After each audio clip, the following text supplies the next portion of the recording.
Take a deep breath. You've walked through the shadows, not to escape them, but to understand them. The shame that once silenced you no longer holds the same power, because you've met it with compassion instead of fear. Healing doesn't happen overnight, but every gentle moment of awareness counts.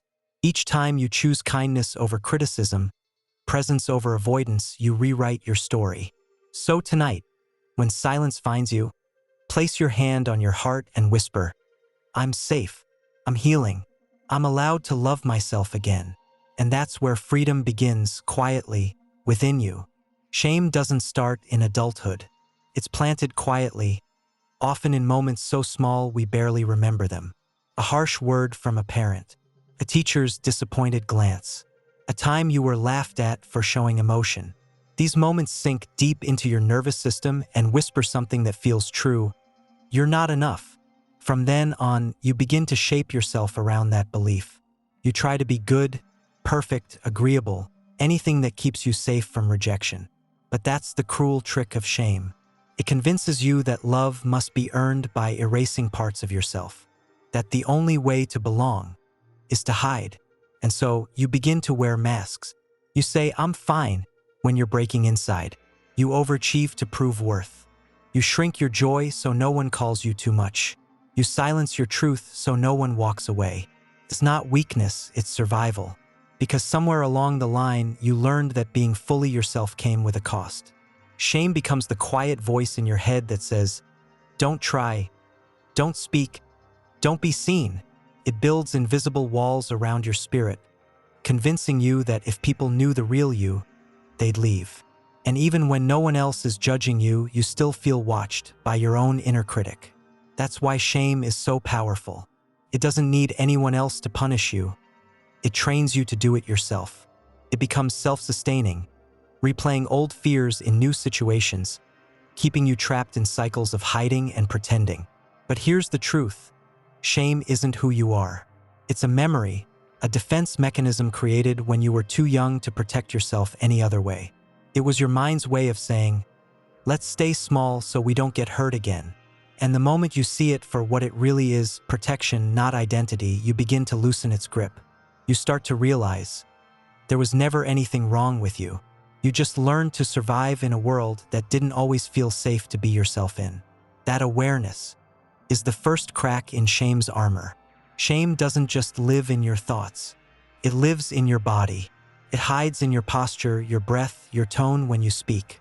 You might not even realize how often you apologize for simply existing, or how you shrink a little when someone compliments you. That's shame quietly steering your life, convincing you to take up less space. It whispers that you're the problem whenever things go wrong. It makes you question if you're worthy of good things, even when they're right in front of you. You might start turning down opportunities because you're afraid to fail, or worse, afraid to succeed and be seen. That's the painful irony. Shame makes you believe you're protecting yourself, but all it really does is keep you from living fully. And when you carry shame long enough, it begins to shape your identity. You start confusing who you are with what happened to you. You begin to think, "I am the mistake," instead of, "I made a mistake." You replay old wounds over and over. The breakup that shattered your confidence, the parent who never said, "I'm proud of you," the moment someone made you feel small, until they become part of your internal story. This is why shame feels so exhausting. You're constantly managing it, even when you don't realize it. You over-explain to avoid judgment. You stay silent to avoid conflict. You say yes when you want to say no, because deep down you're terrified that rejection will confirm your worst fear, that you're unworthy of love. But here's what most people never realize. Shame loses power the moment it's seen. It thrives in silence and secrecy. The second you bring it into the light, through honesty, through vulnerability, through self-reflection, it starts to dissolve. Because the truth is, there's nothing broken about you. You've simply been carrying pain that was never yours to hold. Pain that belonged to the voices that once shamed you.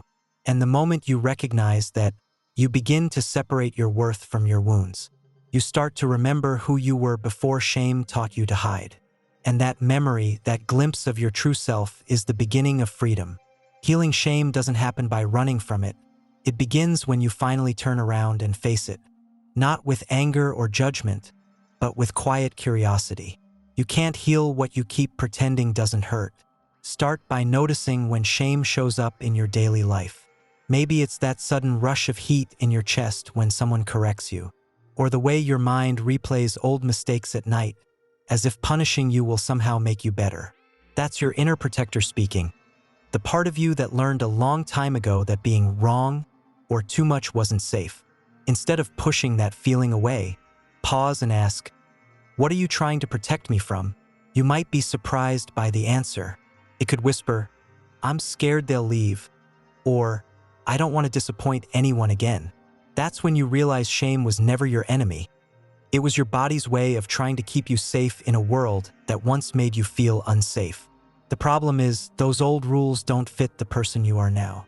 You're no longer that child who had to hide to survive. You're an adult who can create safety through truth and boundaries. Try this. When shame arises, instead of saying, "What's wrong with me?" say, "Something inside me is hurting and needs care." That single shift changes everything. It transforms self-attack into self-compassion. You can also bring your body into the healing. Place your hand over your heart, take a slow breath, and remind yourself, I'm safe. I'm allowed to be here. It may sound simple, but repetition rewires the nervous system.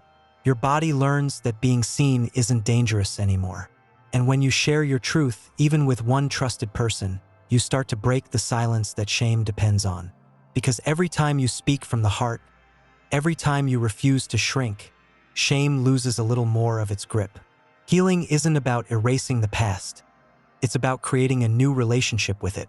One where your wounds are no longer cages, but reminders of how deeply you've survived. And when you face them with love instead of fear, you begin to feel something you may not have felt in a long time: peace. If shame is the voice that says, "You're not enough," then compassion is the one that softly answers, "You've always been enough." But here's the truth.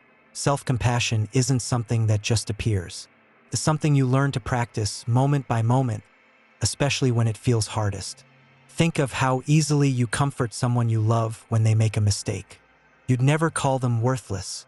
You'd remind them that they're human. Now imagine turning that same kindness inward. At first, it might feel awkward, even impossible, because shame taught you that softness equals weakness. But compassion isn't weakness. It's strength in its purest form.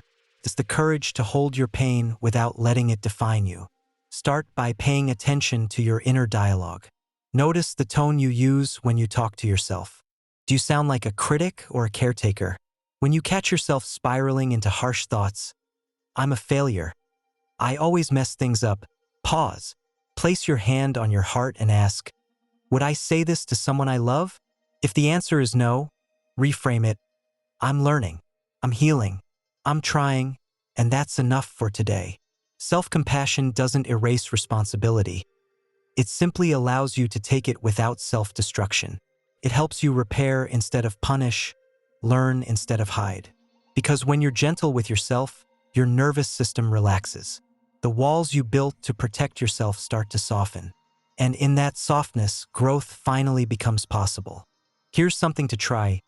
Each time you catch yourself slipping into shame, whisper, "Even this part of me deserves love."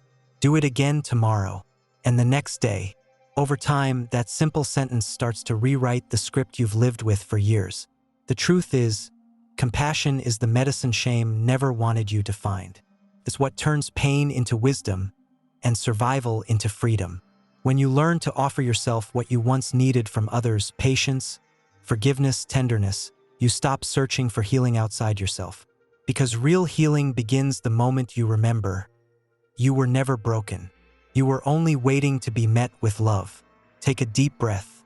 You've walked through the shadows, not to escape them, but to understand them. The shame that once silenced you no longer holds the same power, because you've met it with compassion instead of fear. Healing doesn't happen overnight, but every gentle moment of awareness counts. Each time you choose kindness over criticism, presence over avoidance, you rewrite your story. So tonight, when silence finds you, place your hand on your heart and whisper, "I'm safe. I'm healing. I'm allowed to love myself again. And that's where freedom begins, quietly, within you.